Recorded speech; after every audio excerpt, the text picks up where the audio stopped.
Olá, turma de sucessões, tudo bem com vocês? Já teve turma minha que viu um pouco sobre petição de herança, que é a matéria que a gente vai falar na aula de hoje.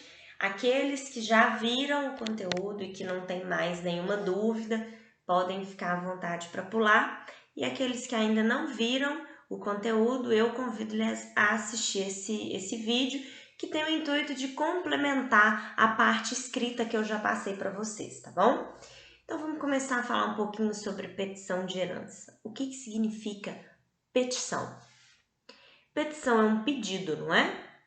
Então a petição de herança nada mais é do que uma ação que vai ser proposta pelo herdeiro que não foi conhecido ou que não foi incluído no processo de inventário e partilha e, portanto, não recebeu a herança a que tinha direito. Mas pensem comigo o seguinte: o ajuizamento da petição de herança só faz sentido se o processo de inventário já tiver sido finalizado e a partilha tiver sido feita. Porque se o processo de inventário ainda não teve fim, o que esse verdadeiro herdeiro deve fazer? Cabe a ele pedir a simples habilitação nos autos, né? É desnecessário o ajuizamento da petição de herança.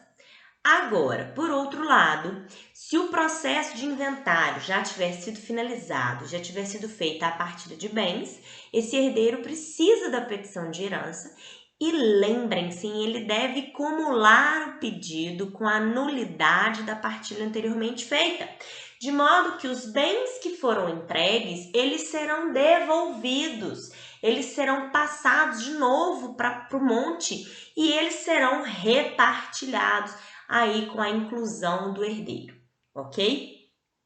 Quem é o legitimado ativo para o ajuizamento da ação de petição de herança?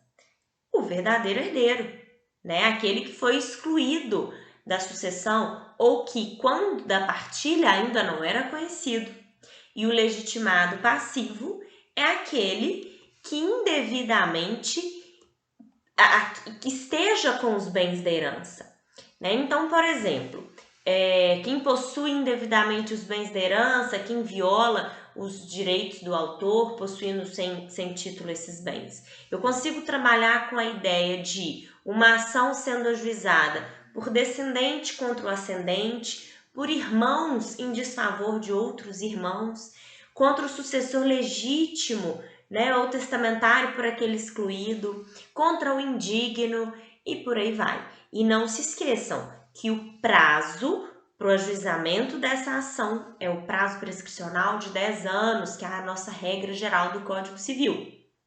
Um dos casos mais comuns de petição de herança é do filho não conhecido ainda. E o que esse filho ele precisa fazer para assumir o seu status de herdeiro? Primeiro, ele precisa reconhecer a paternidade, ainda que pós-morte.